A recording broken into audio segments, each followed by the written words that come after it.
And welcome to the January 8th, 2019 Planning and Zoning meeting. If you can please rise and join me in the Pledge of Allegiance. I pledge allegiance to the flag of the United States of America and to the republic for which it stands, one nation, under God, indivisible, with liberty and justice for all. Thank you. Shannon, can we have roll call, please? Messina? Here. Fleming? Here. Ingalls? Here. Lutrip? Here. Mandel? Here. Rumpler? Ward? Here. Okay, thank you. At this time, do we have any minutes? No. Okay. We're still finalizing those. I think we're, how many pages, Shanna? 30 pages of minutes since we had such a long and lengthy meeting last time with the holidays and vacation schedules, but we'll get those to you as soon as possible. Okay, great. Yeah, thank you. All right, thank you. At this time, public comments from anyone that's here that wants to speak on any item other than the public hearing item tonight? No? Staff comments? Right, good evening and Happy New Year, Commissioners. Thank you. So a few things. This morning I had the honor of being part of the Mayor's State of the City address. I was in good company with Jenny Gilliam with the Coeur d'Alene Area EDC, formerly Jobs Plus, and council members Miller and Evans, and spoke to them about growth and development. I know Mike Ward was there, I'm not sure who else, but talked about growth and development as well as some of our projects that we are undertaking with the Planning Commission. So talked about that. Some of the things that do affect you for coming up are East Sherman Master Plan. We are getting close to the finish line with that, and we will be scheduling a meeting with the Leadership Committee and then getting a workshop with the Planning Commission. It hasn't been determined yet if that'll be a joint workshop with City Council, but that would be ideal if we could maybe have that together for discussion. And then for Atlas, we are moving forward with some of the final design work and development standards, and Chairman Messina has been part of that discussion. We would like to also schedule a workshop in February with the Planning Commission to kind of really dive into that a little bit more, and then we'll be scheduling a public meeting on that subsequently. And then comprehensive plan, Sean will be giving an update on that this evening after our public hearing item. And lastly, we didn't receive any applications for February, so we don't have any hearings at this time. So we'll determine if we need a meeting for something else or if it'll just be these other workshops that I mentioned. So that's all I have. All right, great. Thank you. On that note, if the commissioners can also perhaps, I guess, email you, Hillary, if they know they're going to be out of town at any particular time during the next month or two, so that you have at least a heads up scheduling any of our workshops. That would be most helpful. Yes. Okay, great. Thank you. Appreciate that. Thank you. Is Sean going to do the comprehensive plan after our public hearing? That's correct. Okay. At this time, we'll have a public hearing on item V-1-19. It's for a granting of a variance of 18, variance of a height restriction in an accessory building. And I have a sign-up sheet.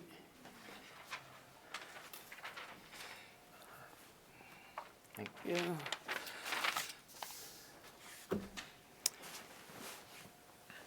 Go right ahead.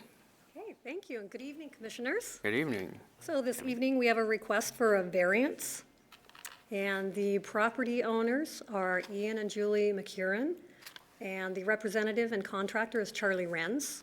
Subject is a 10-inch height variance for an accessory structure in the R12 zoning district, and the location is 1344 East Young Avenue. The applicant, again, is requesting a 10-inch height variance from the accessory structure requirement of the maximum height being 18 feet. This is the aerial photo of the subject property located here. This is Young Avenue and 14th Street. Give you a little bit of background on the subject property.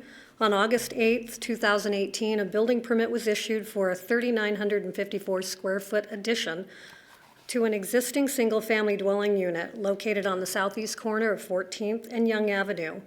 The addition includes living space, a 3-car garage which faces Young Avenue, and a 532 square foot addition with a garage shop and the garage door which accesses the alley. The property owner's contractor contacted city staff to inform them that an error was made in the manufacturing of the trusses at the truss plant, and rather than a 6/12 truss, trusses with a 7/12 pitch were installed on the accessory structure portion of the home. The purpose of the request is for the approval of the variance to allow the accessory structure located in the rear yard, which is the rear 25 feet of the property, to exceed the maximum height limit of 18 feet and to be over height by 10 inches. So I've also included the procedure for consideration of a variance, and it's outlined in section 17.09.615. It's also consistent with state law, and it speaks to the variance and respect to the modification of the requirements such as lot coverage, width, depth, front yard, side yard, rear yard, setbacks, which also includes the height of the buildings. And I'll go on to the information in bold. A variance shall not be considered a right or special privilege, but may be granted to an applicant only upon showing of undue hardship because of characteristics of the site and that the variance is not in conflict with public interest. Circumstances warranting a variance would be natural and physical site characteristics such as a rock outcropping or a natural spring. A variance may not be self-imposed. So here are some site photos. This is looking south on Young Avenue at the single family, and this is prior to the 3,900 square foot addition that's currently under construction. And this is a view of the subject property currently under construction, and that's looking west from 14th Street. Looking east along Young Avenue toward the subject property located right here. And this is a view from the alley looking north at the accessory structure on the right, currently under construction. So this is the portion of the single family that's been added, and then the portion of the garage addition that is currently under construction as well, and over height by 10 inches. This is a view from 14th Street looking west at the accessory structure portion of the home, which is currently under construction. And that's approximately 20 feet into that rear yard because I believe they're about 4 feet away from the property line. The property is currently zoned R12 as noted in this area, and the surrounding zoning is also R12, and then it transitions to R8, which is residential at 8 units per acre. The land use is single family. There are also some duplexes in the neighborhood and a multifamily project noted around this area. This is the site plan that was included with the property owner's building permit. This area is noted in the red where the accessory structure portion of the home is. And I'll give you a little background. The principal structure is within the footprint of where people can build their structure, and then the rear portion is what we consider to be incidental or the accessory structure. So this portion is attached to the single-family dwelling, but it's considered to be accessory to the principal use because it's in the rear 25 feet. This is the north elevation along Young Avenue, and this was also submitted with the building permit, so you can see kind of what their elevation looks like from that north side.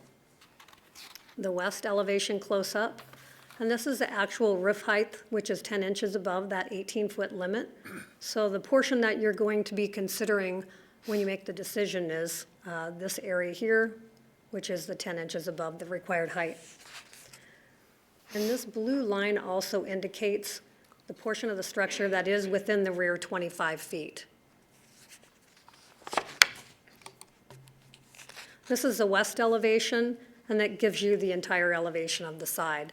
And as I mentioned earlier, there's an alley on this side, and so there's access to this garage on that side of the structure.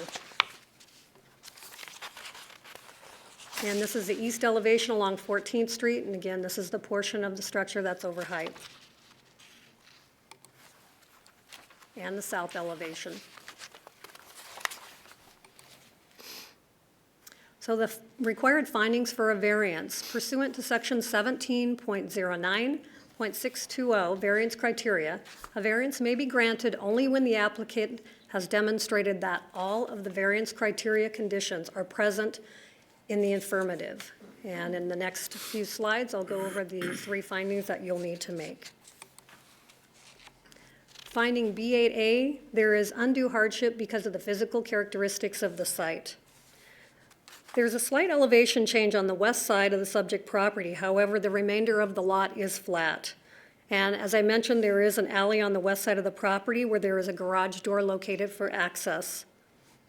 The applicant noted in their narrative submitted with the application that the undue hardship would be the requirement to remove the portion of the structure that is over height, and it would cause construction delays and a financial burden for multiple parties related to the construction project. So there are no physical characteristics of the site, such as topography changes, steep slopes, rock outcrops, that would prevent this property owner from meeting the required 18-foot height limit for the accessory structure in the rear yard. And in staff's opinion, the hardship is self-imposed and not due to the physical characteristics of the site. Finding B8B, the variance is not in conflict with the public interest. So within the area surrounding the property, as I noted in the zoning map I showed you, the zoning is R12, then it transitions to R8. In both those districts, maximum height for the principal structure is 32 feet. Accessory structure maximum height is 18 feet. In determining if the proposed 18-foot 10-inch height will be in conflict with public interest, the commission can only consider the impact of the 10-inch portion of the structure over the 18-foot allowable height in the R12 zoning district. The only portion of the existing building above 18 feet is a section of the roof at the ridge line of the building. In staff's opinion, if the variance request is approved without meeting the undue hardship requirement due to physical constraints of the site, more variance requests will follow. Finding B8B, the granting of said variance will be in conformance with the comprehensive plan. This property falls within the historical heart area of the comprehensive plan, and is also in stable established area. And this is the area of the request in the comprehensive plan map. And these areas are where the character of the neighborhood has largely been established and in general should be maintained. The street network, the number of building lots, and general land use are not expected to change greatly within the planning period. So on page 13, your staff report includes the characteristics of the historical heart neighborhood, as well as comp plan goals and objectives, which are on page 13 and 14. So even though 10 inches does not seem like a significant amount for a building to be over height, it does exceed the allowable maximum under the zoning code. The variance request does not meet the findings for a variance because it is self-imposed and not based on physical characteristics. If 18 feet is not an appropriate maximum height in the rear yard, the zoning code should be reevaluated, and staff recommends denial. So action alternatives for the Planning Commission, they must consider the request and make the appropriate findings to approve, deny, or deny without prejudice. And should the Planning Commission make the decision to deny the variance request, the applicant must remove the portion of the accessory structure to meet the 18-foot height limit.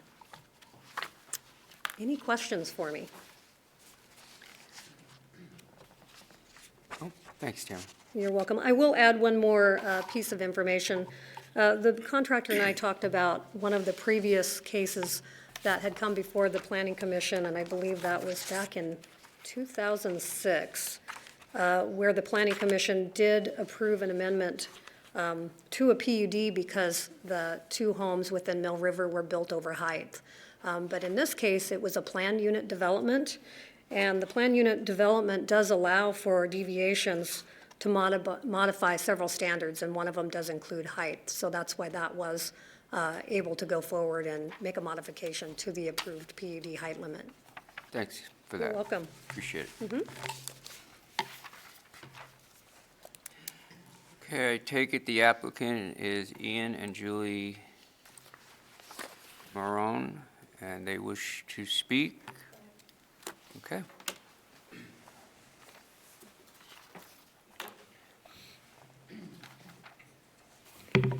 Good evening. Ian, I just need to get your name and I'll swear you in. Sure.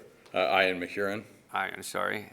Do you I- swear to tell the truth, the whole truth, nothing but the truth, so help you God? I do. Okay, go right ahead. Thank you.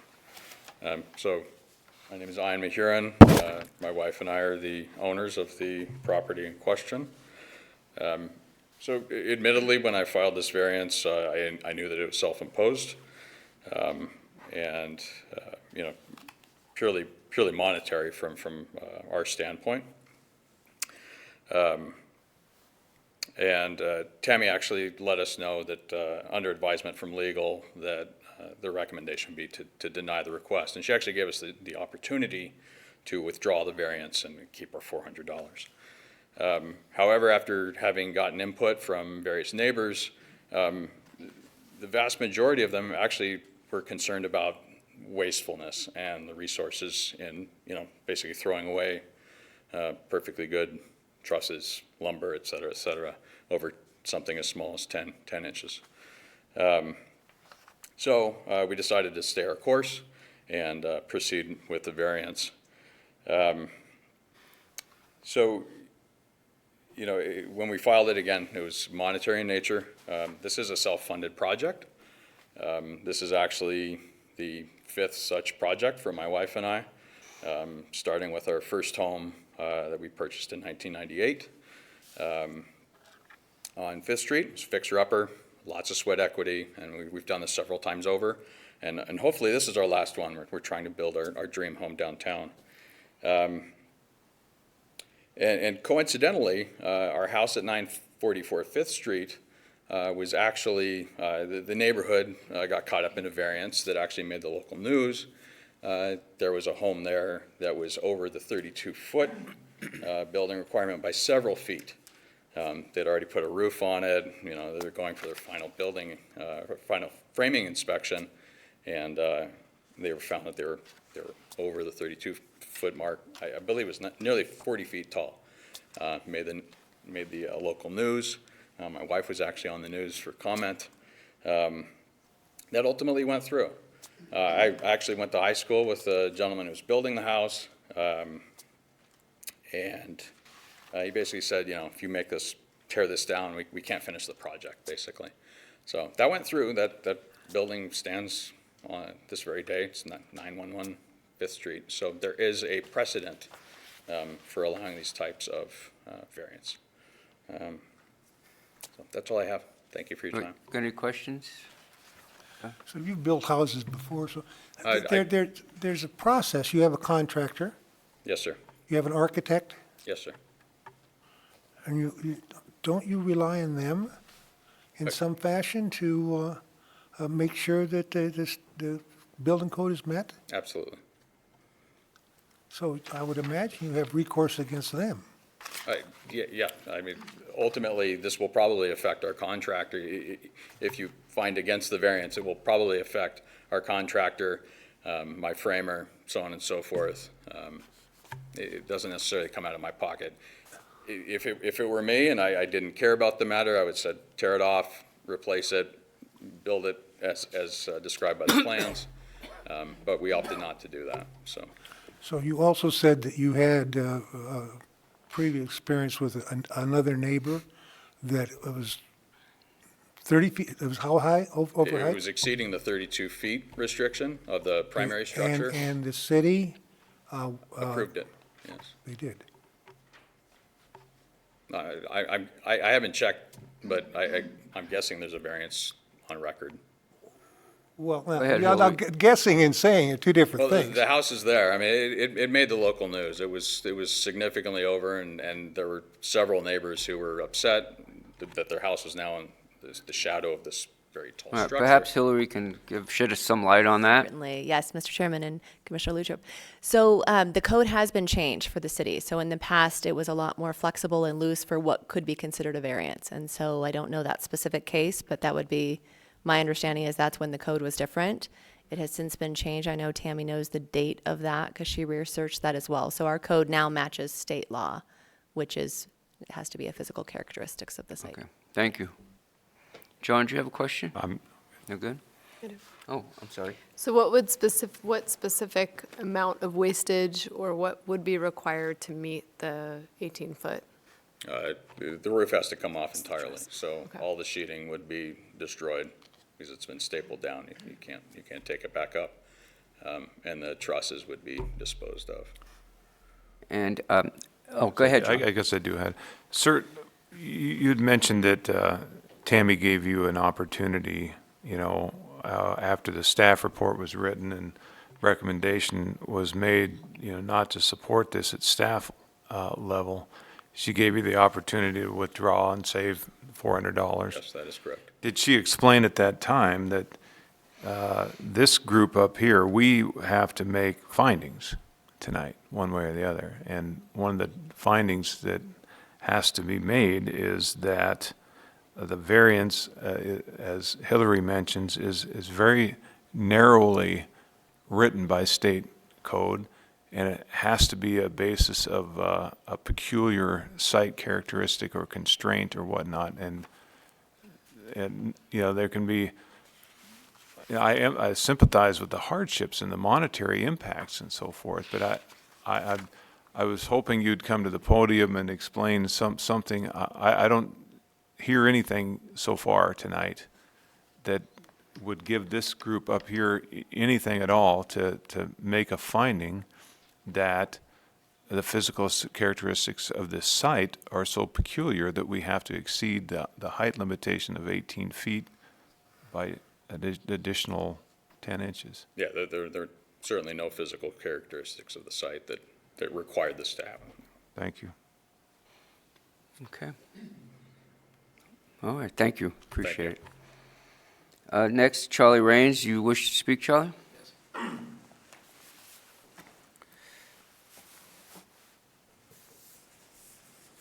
Good evening. Charlie, state your name. Charlie Renz. Do you swear to tell the truth, the whole truth, nothing but the truth, so help you God? I certainly do. My name is Charlie Renz. My company is Image Homes. I've been building in this area for 26 years now. I've been the president of the NIBCA 2 times, outgoing president this year, and I sat on county planning and zoning in 2006 and 2007, so I know what you guys have to go through. What happened here, and again, it's not due to any characteristic of the property. I designed the house. I'm a builder and a designer. And if you go back to the elevations, the roof pitch on the main body of the house is 712. The roof pitch on the garage was intentionally made 7 or 612. And that would have put our height limitation, our height at that time at 16 or 17 foot 8 inches. So everything was good. Working with my truss designer and manufacturer, the trusses were made, but again, in manufacturing, there was an error. The entire project got constructed at 712. The difference between a 612 pitch and a 712 pitch is 14 inches. So that's where the 10 inches came from. There was no intent. We weren't trying to gain space. We weren't trying to get living area above, and I believe that's what the 18 feet's all about, is to prevent or impede living space above an accessory building. That wasn't our intent, to have any space. Our intent was just to put a roof over a garage and drywall the inside of the garage. On the morning of November 26th, having conversation with the owners and our framer, it was determined that the roof pitch was off because the ridge was higher than the elevation showed, and it definitely wasn't the way I had it planned. And the roofer, or the framer, confirmed the 712 because when they were cutting off the rafter tails, they were, with their speed squares, they were happening to use the angles that correlate to a 712 pitch, not a 612 pitch. Having that in mind, I mean, we very well could have just said, well, it probably won't show up anywhere. I mean, in all these years, I've never seen a building inspector yet measure the height of a roof. But trying to be totally transparent, this was about 8:30 in the morning. At about 10:45, I was in the building department talking to Ted Lancey. He explained it to him, we have something going on, needs to try to come to some resolve. I'm trying to be transparent up front. Again, there was absolutely no intent to go higher, go beyond the code requirements. but it happened. As Tammy had mentioned before, we discussed that morning in the Edgewater subdivision in Mill River, back in '06, there was a group of Parade of Homes houses, and she said, yeah, I red tagged those houses. So they got red tagged because they were too high. And there was a special meeting, didn't take a month to get into the meeting, it was a special meeting that came up within days. And that height limitation of 35 feet, which they exceeded, got raised again, and they got to keep on building. So again, there has been some precedent set that there can be a waiver. Now, if we go back to the idea of variance, the variance in nature is to allow a change from prescriptive rules, regulations, or ordinances. And each variance that's granted is granted on its individual basis. It's not a bulk or blanket changing of the zoning or anything else. It's taking a look at what is in place and can something reasonable be done. A little bit of gray area. I know that in the county, you can get a variance, not even by having a meeting, just paying a fee of 12 inches if you're outside of your setback lines, and a few other items. So again, my past experience, I've dealt with a lot of codes because for a lot of years I was in law enforcement. And each code out there has an intent behind it. Now, I think the 18-foot has the intent to limit living space above buildings. Our intent was not to try and do that, so if you take these intents out, all you have is a difference of it. If I could show this.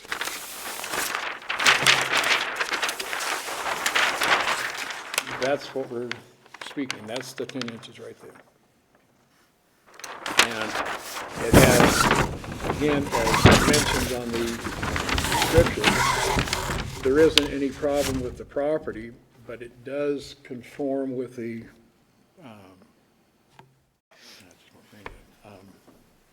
your general plan, and it doesn't have any impact on the community.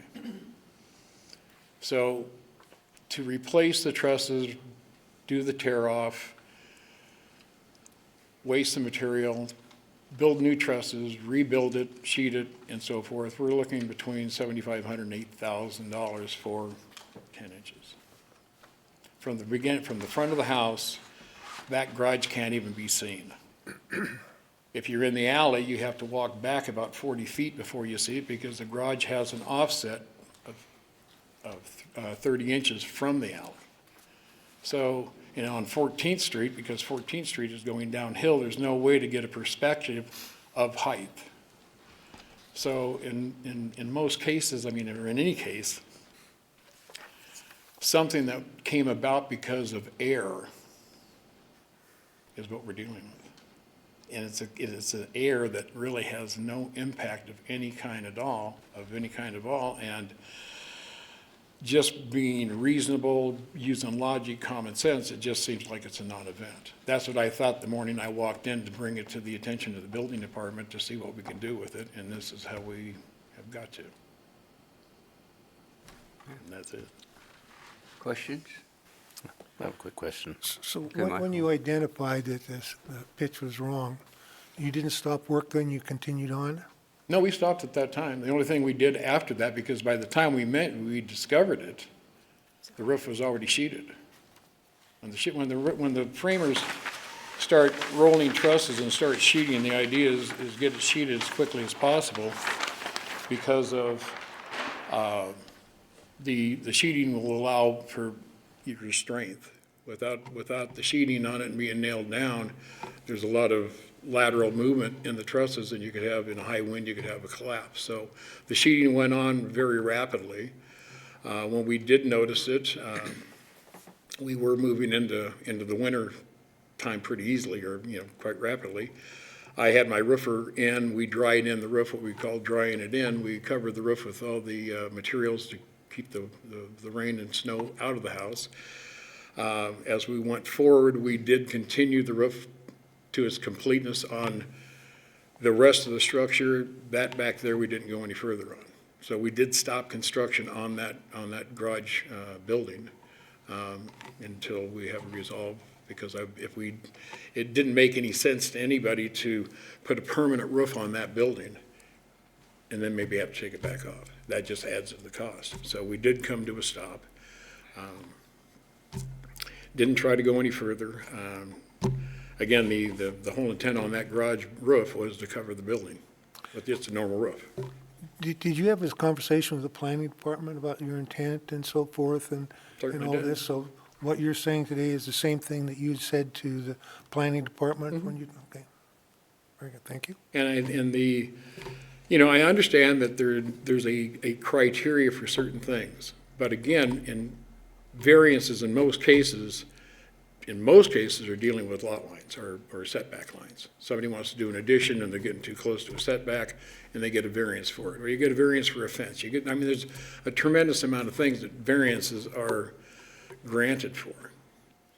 And usually if the surrounding properties don't have any conflict with that change and it doesn't have any impact on the community overall, my past experience, they're generally granted.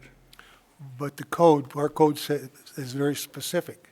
Doesn't talk about that very much. Okay, well, let me give you an example. When I was in law enforcement, every code are written very specifically.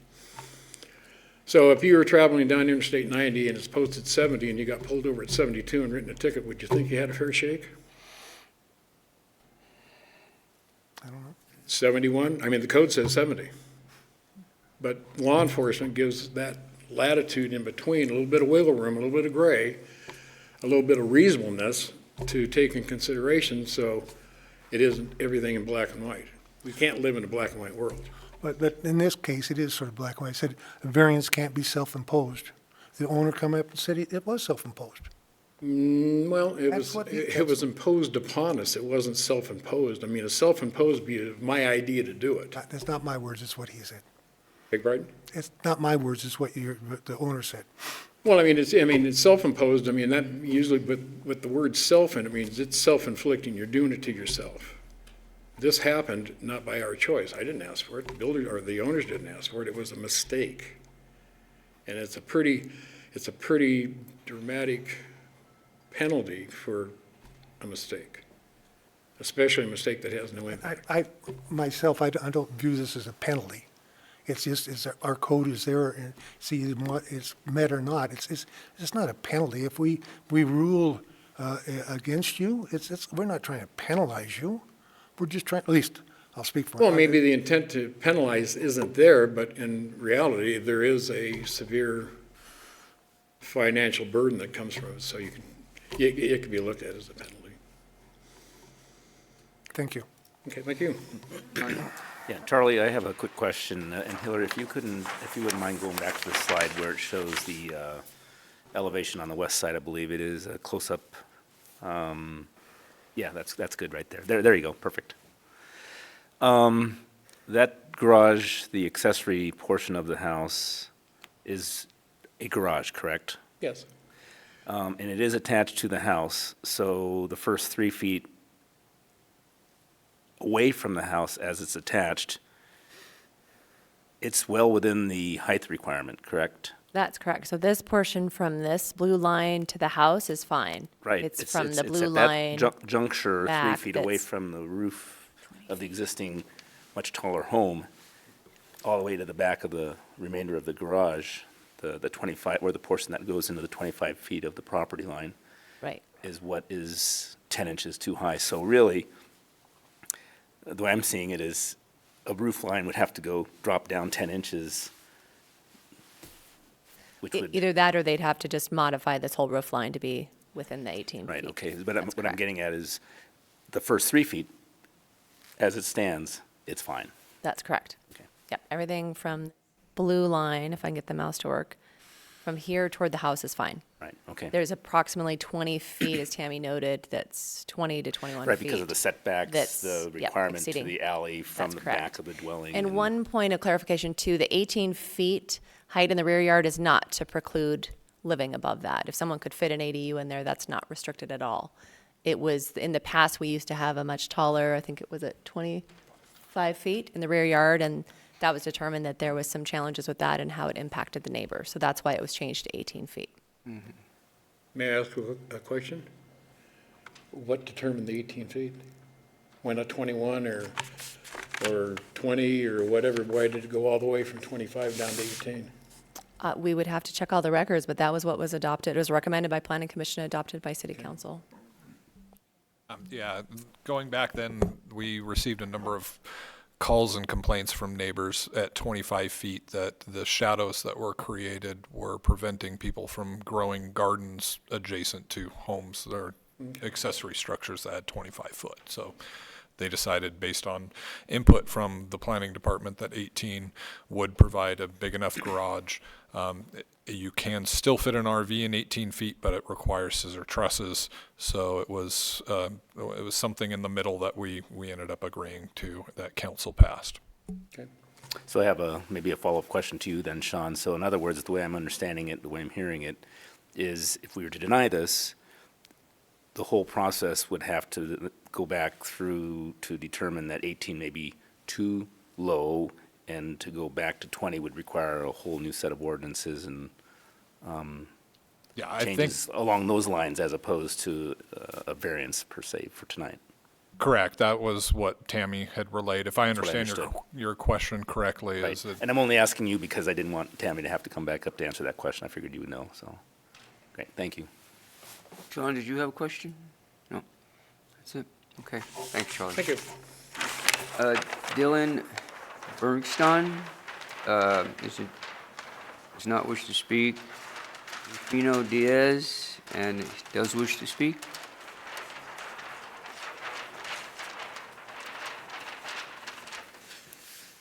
State your name and I'll swear you in. Rufino Diaz, Do you swear to tell the truth, the whole truth, nothing but the truth?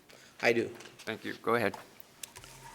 Well, as I said, my name is Rufino Diaz, and I live on 14th Street. My front yard, if you stand in front, you can see the project directly. So I followed it very closely as it's been going up, and it's just such a delight to see a wonderful home go up in the neighborhood. And so I am here to speak on behalf of our prospective neighbors. We just recently moved into that part of Sanders Beach less than 2 years ago. So that house was actually on the market when we were looking around, when we viewed it on the internet and so on.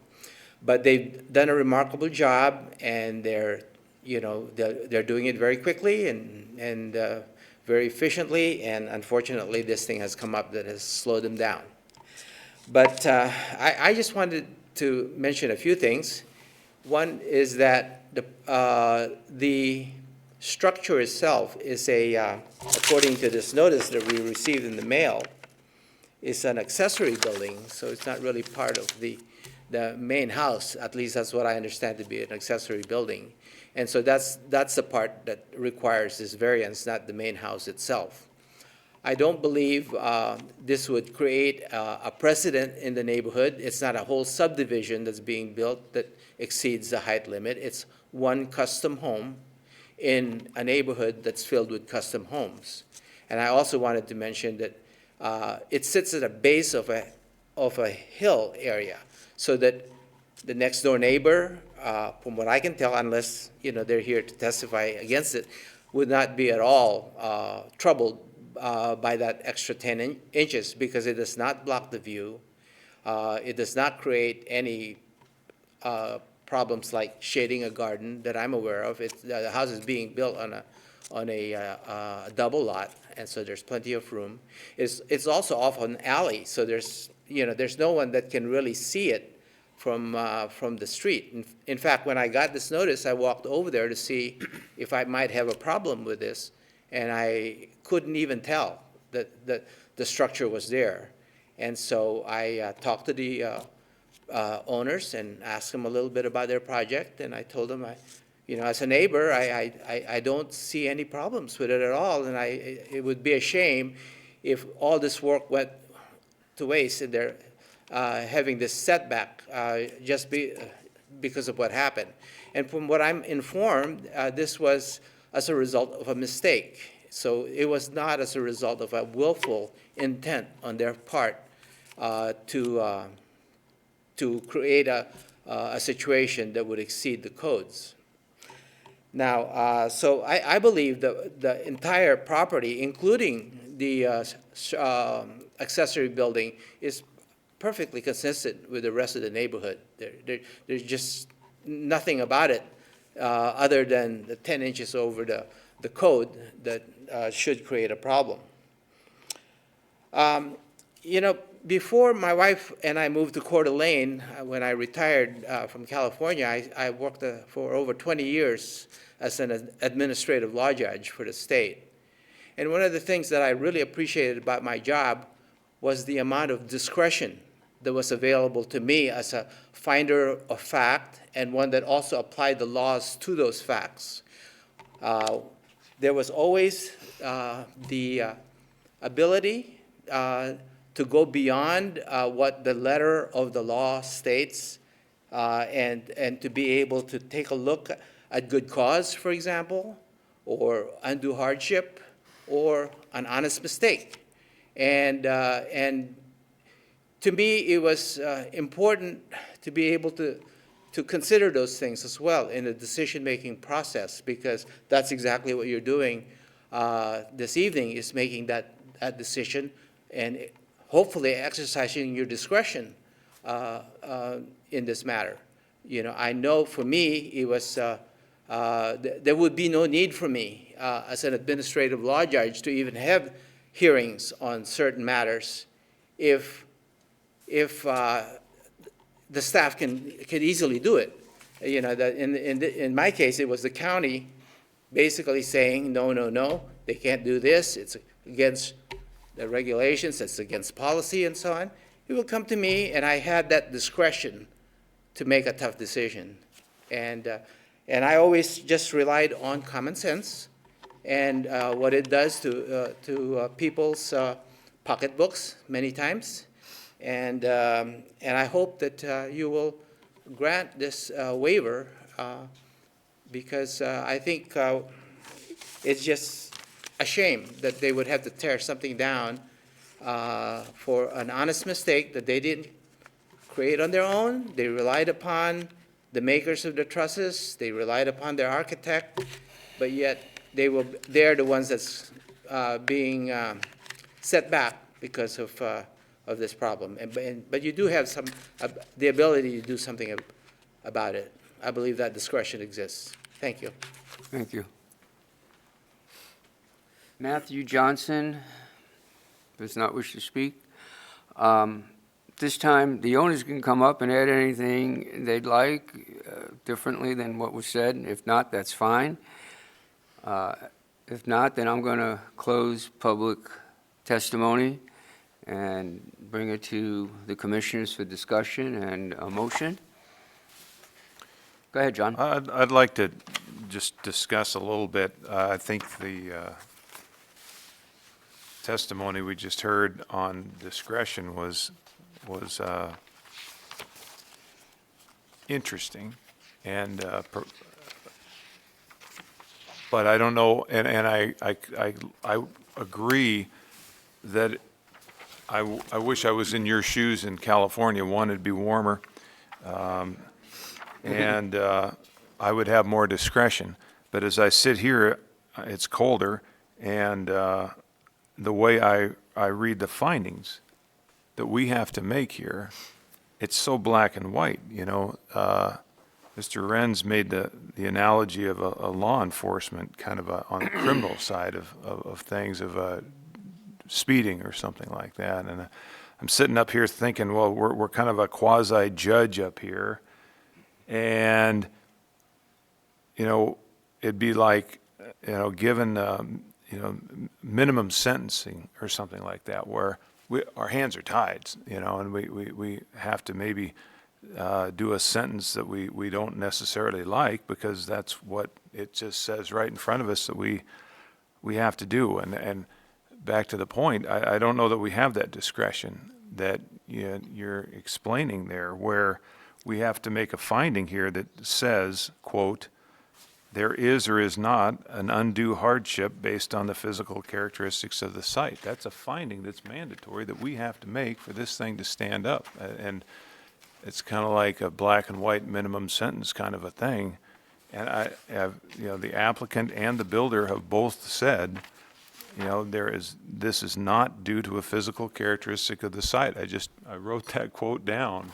And so how do we make a finding that says that it is a matter of a physical characteristic of the site?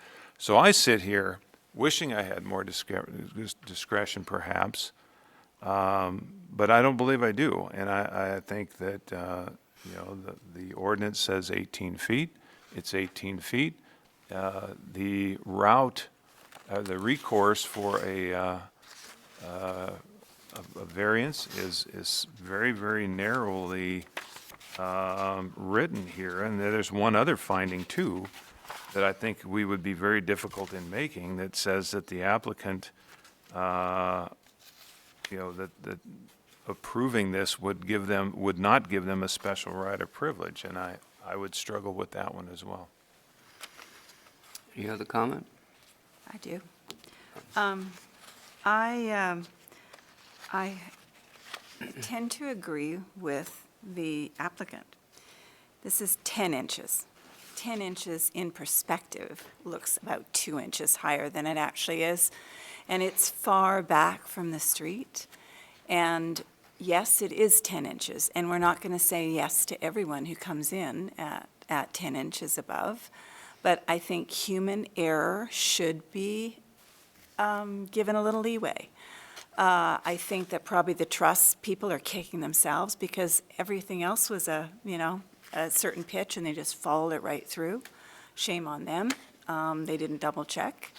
But we are talking about 10 inches, and I think the wastefulness of this, the lack of willful intent, there was no willful intent. There was no reason that they would have done this with intention.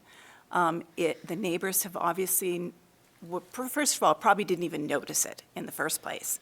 None of them stood there and said, wait a second there, I can't see, I really find that we are nitpicking and that we shouldn't be. I know there are problems down in Belle Rive, that we have entire elevator shafts above the height that is supposed to be down there.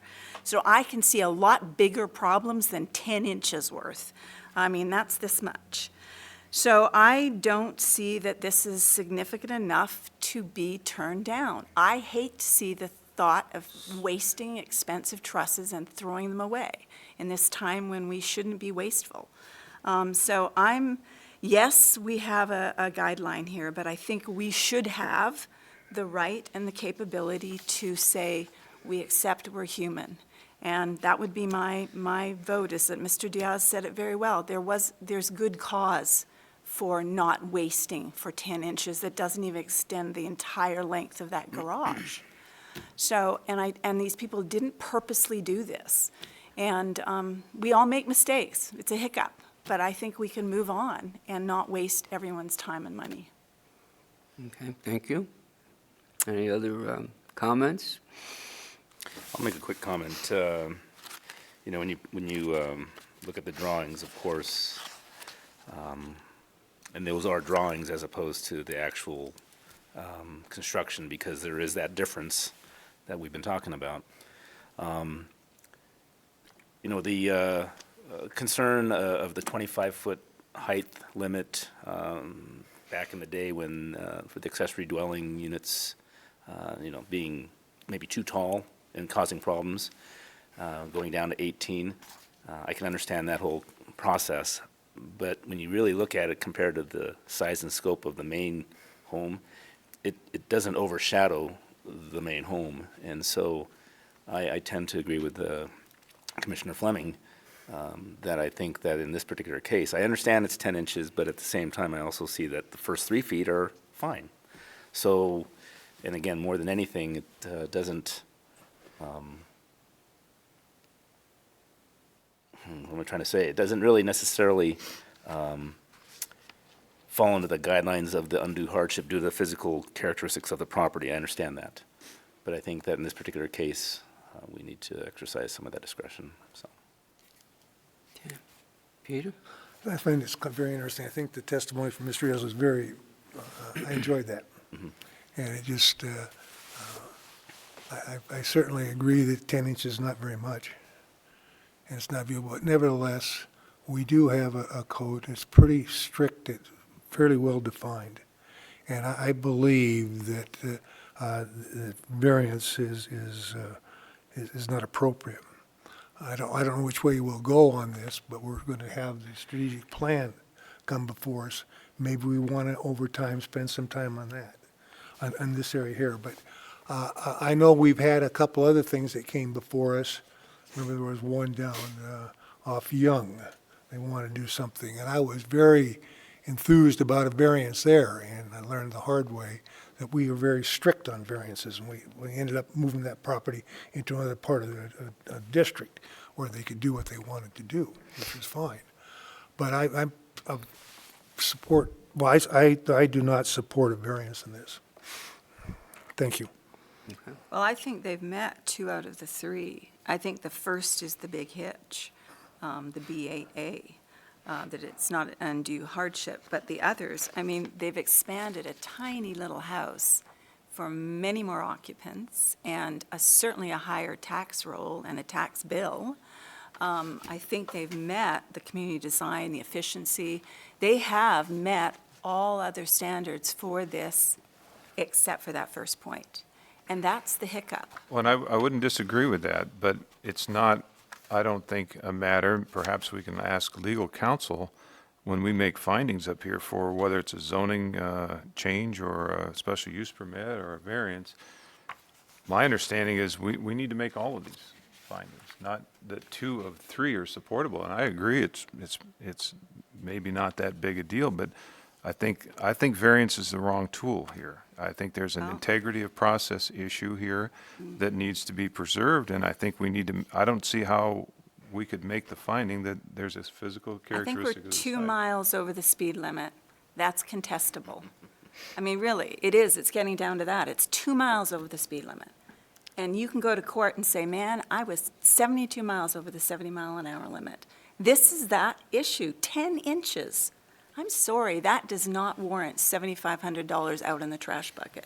I'm a saver, and this is a built, non-impacted structure. If you're talking 2 feet, I would absolutely say yes, no question. But this impacts no one, and it's imperceptible from the street and from the neighborhood. And there are probably existing buildings in that direct neighborhood that met the 25-foot garage number.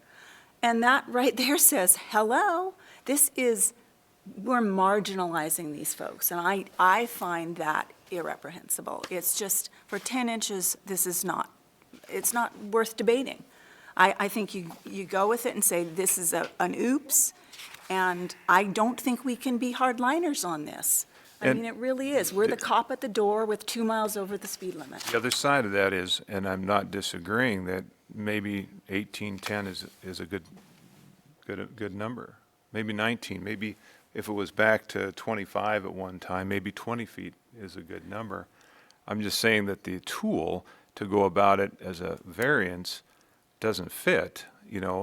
Maybe the better approach would be to champion an ordinance change that would, let's open the door for everybody with an 1810 roof. That's my point. My point would be this, because I'm in and out of building departments all the time, that when you show up at the building department, you give the building inspectors the latitude to say, you're 10 inches over, you're okay. We'll let you pass this time, but we're not going to broadcast it to the entire world, which is what we just did by doing this hearing.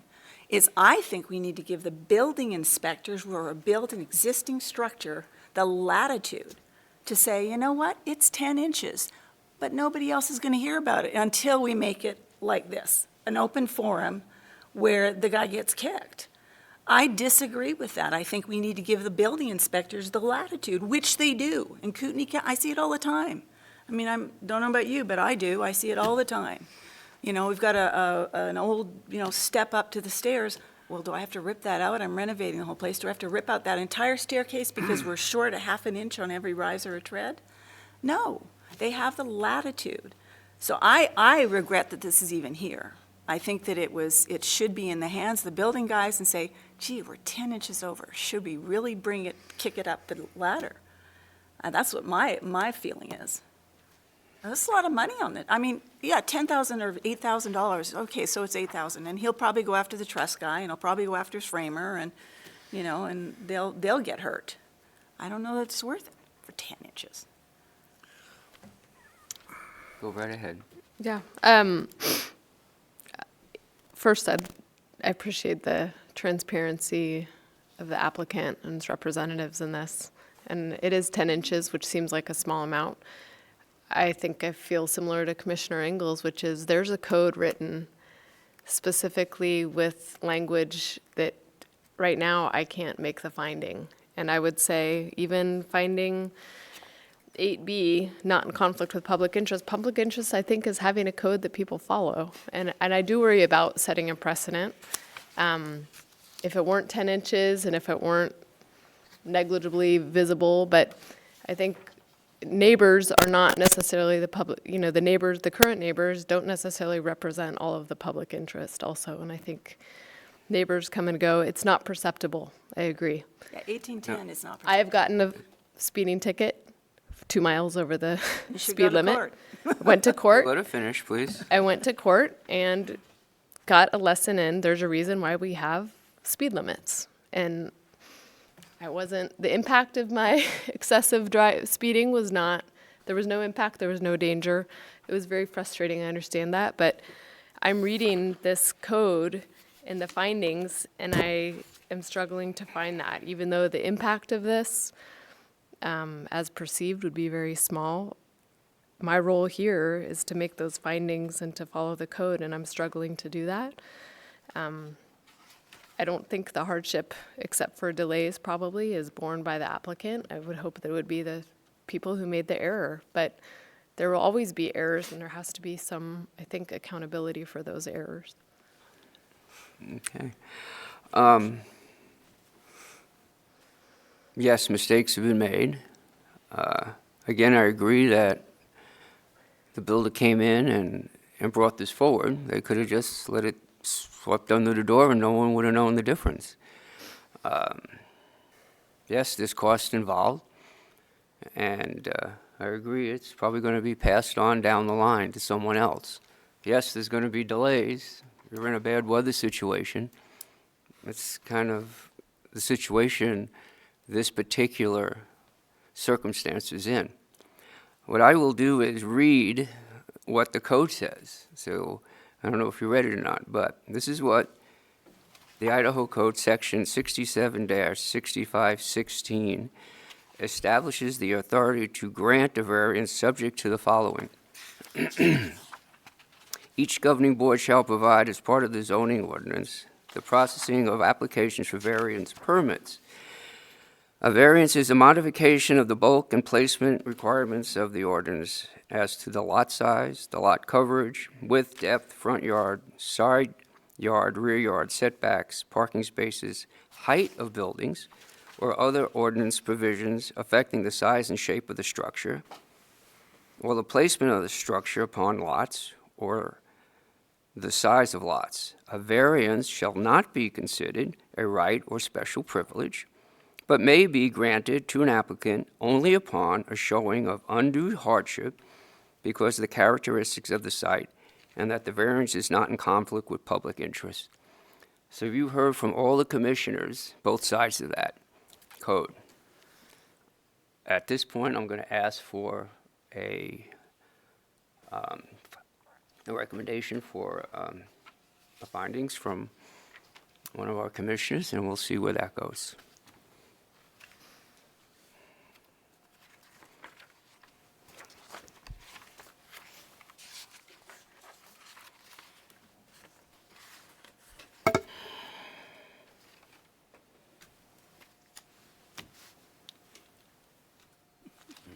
I'll sit here until someone makes the findings, whether it's in favor or not, but we need to make a finding I'm fine doing that. Thank you. I will make a motion for this matter, V1-19, as a matter that's come before the Planning Commission tonight, January 8th, 2019, and there being present a person requesting approval of item V1-19, a request for a plus or minus 10-inch variance for an accessory structure in the R12 zone, residential at 12 units per acre zoning district, for Ian and Julie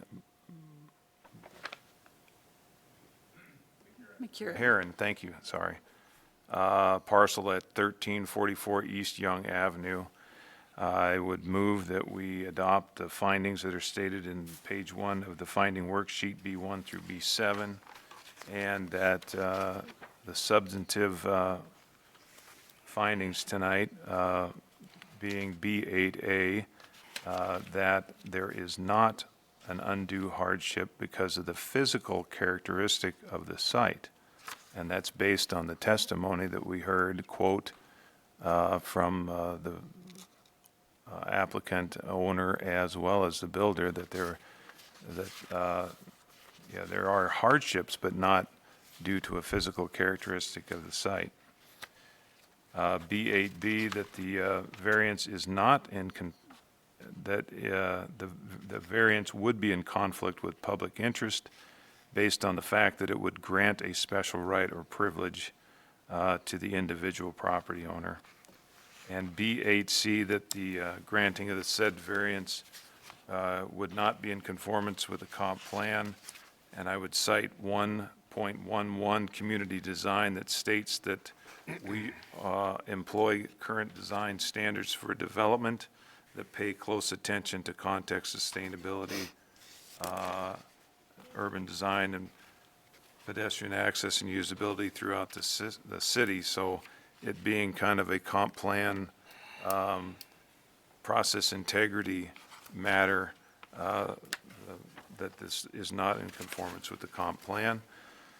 So in conclusion, and as a motion decision, that the Planning Commission pursuant to the aforementioned would make a finding that the request for the variance be denied. I have a first by Commissioner Ingalls. I have a second. Second. I have a second by Lutra. Roll call, Shannon, please. Fleming. No. Ingalls. Yes. Lutrip. Yes. Mandel. Yes. Ward. No. Okay. Item number V1-1-19 is denied, and the applicant has the right to appeal this to the City Council. Thank you for your time. Thank you.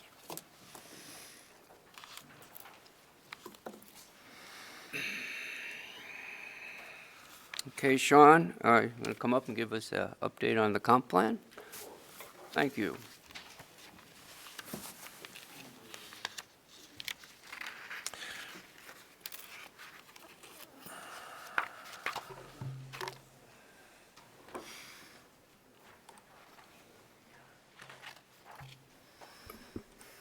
It's gotten awfully quiet in here. Left over?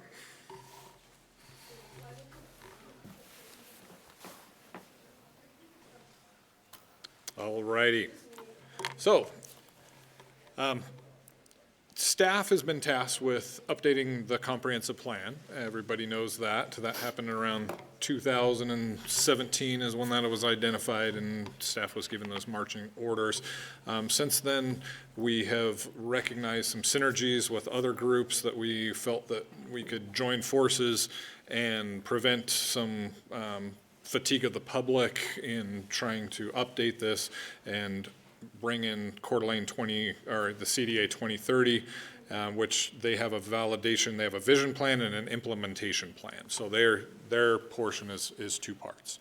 And so a part of that is updated every 5 years, and that is the implementation plan as they implement those items that are identified in the vision. And so it was done that way so that one portion of their plan was able to be updated more often without touching the other portion. At that same time, the council had adopted the 2030 plan as part of the city's strategy going forward, which hopefully dovetails well with the comprehensive plan. We've seen some areas where it hasn't. It was ultimately decided that we should join forces and make these documents work together. So the vision would stay as it is. The implementation plan would be updated every 5 years approximately. Comprehensive plan would be updated. It is a 20-year plan. We should be looking at that every 7 to 10 years, and we are at that point. So here are the goals for both the Coeur d'Alene 2030 as well as the city of Coeur d'Alene. There has been some recent additions that I'll talk to you about here in a moment. So before I go into where we came from, I kind of touched on that in a bit. I wanted to point out that the city, as well as Coeur d'Alene 2030, has been working with Jacob Geringer. If you remember Jacob, I'm sure a couple of you do. I think you were the deputy city administrator, and you were also sitting on planning commission when Jacob was our student rep.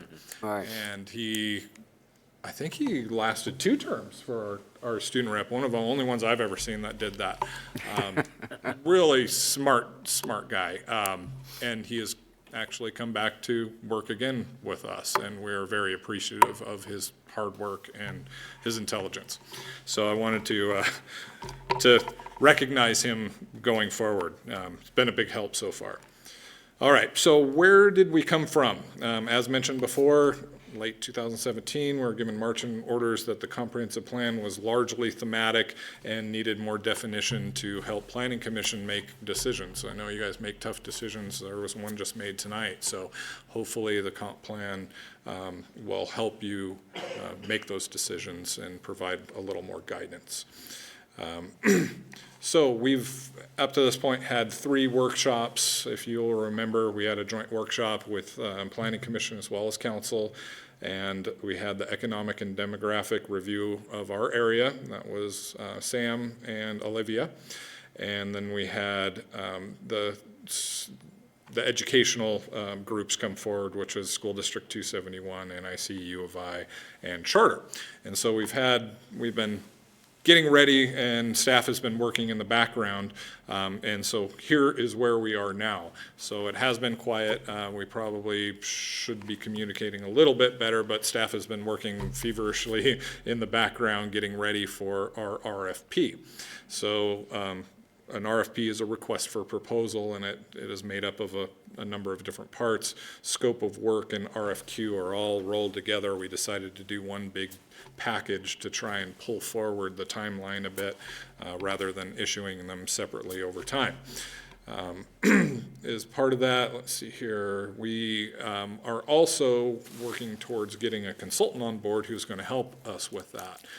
Staff is going to be doing the community engagement portion of this effort, and we are working right now and interviewing with engagement software companies that will help us track those and make it easier for the public to interact with Planning Commission and staff moving forward.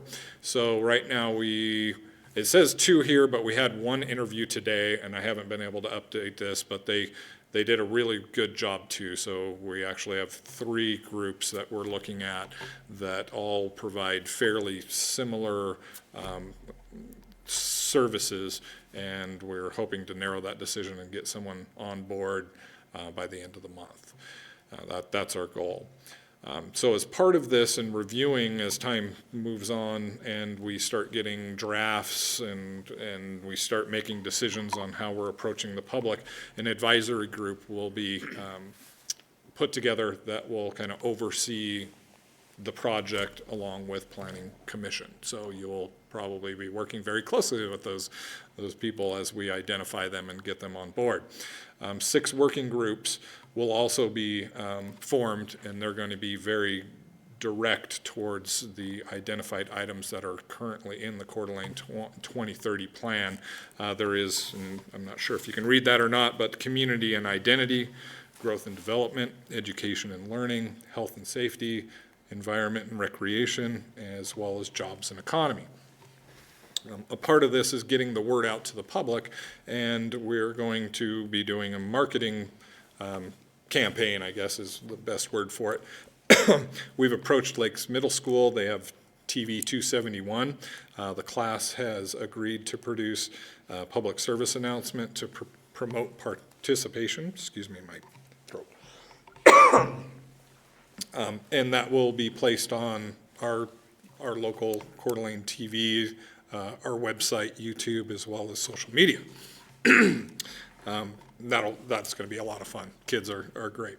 So the branding effort has been completed. We did put together a group that looked at naming it as well as having a logo designed for us, and I'm going to reveal that to you right now. So this is the logo that you will see many, many, many times over the next couple of years. So here it is. All right, so I'd be remiss in stopping here and not letting you all know where we are headed. So getting a contract with a consultant is paramount to starting this off and kicking. Thank you so much. I was struggling there for a minute. So that part that I told you I'd mention a little bit later is a housing assessment. So our CDBG, and I'm not sure of her exact title, Michelle Cushing, a great gal to work with, but she has identified some funding that she has to help with a housing assessment that also helps her in her federal reporting of CBD.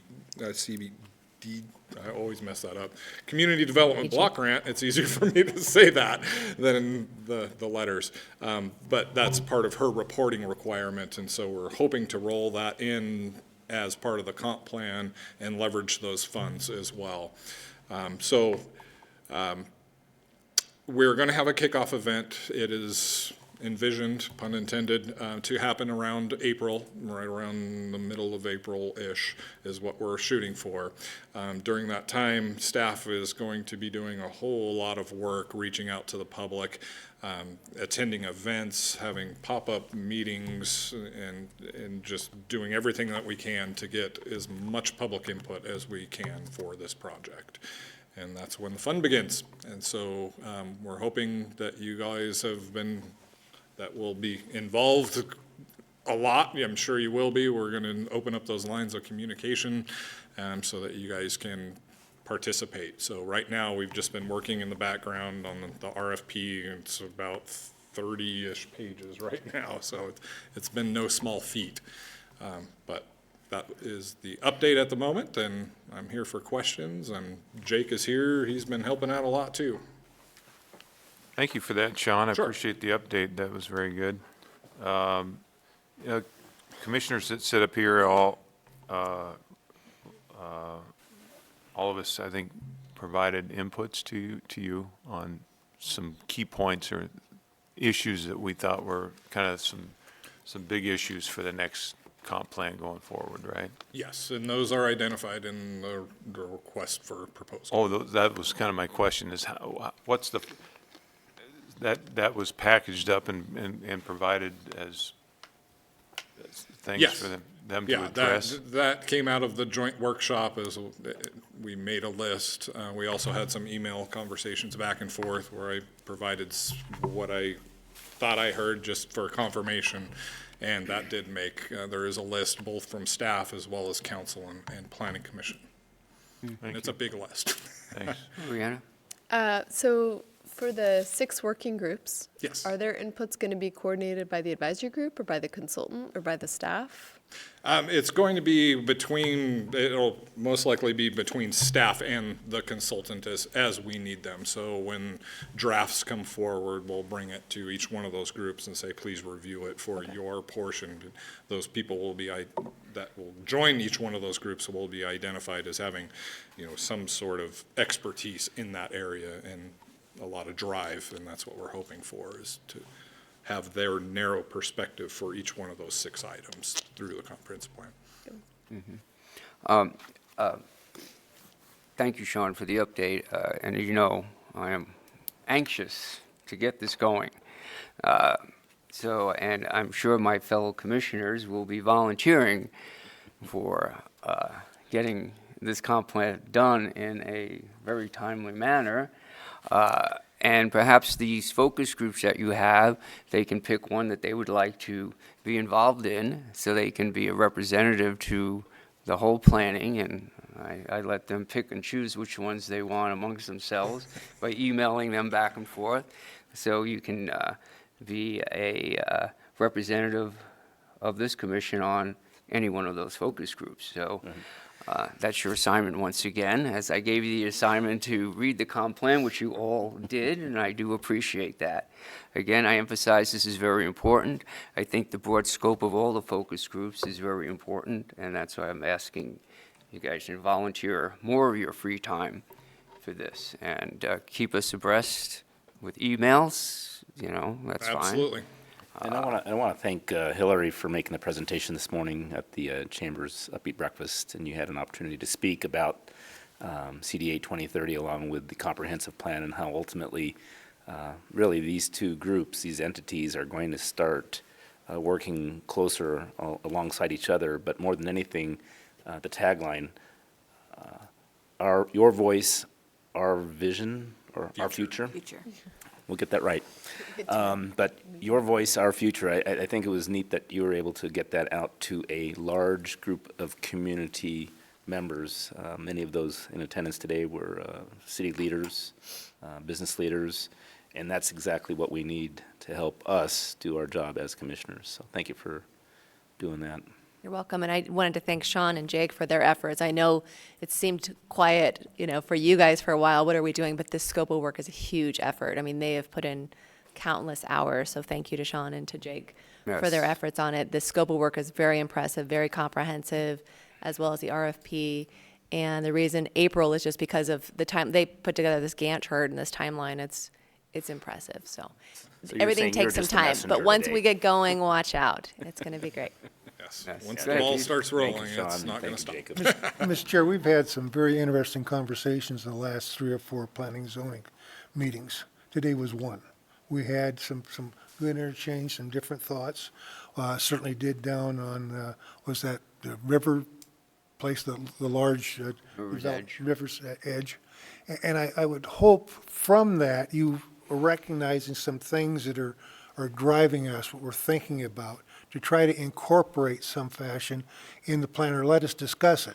Not taking a vote, say, well, 3 talked about this and 2 talked about, but the concept, the idea. We heard a couple things tonight that were good, were different, but they're good.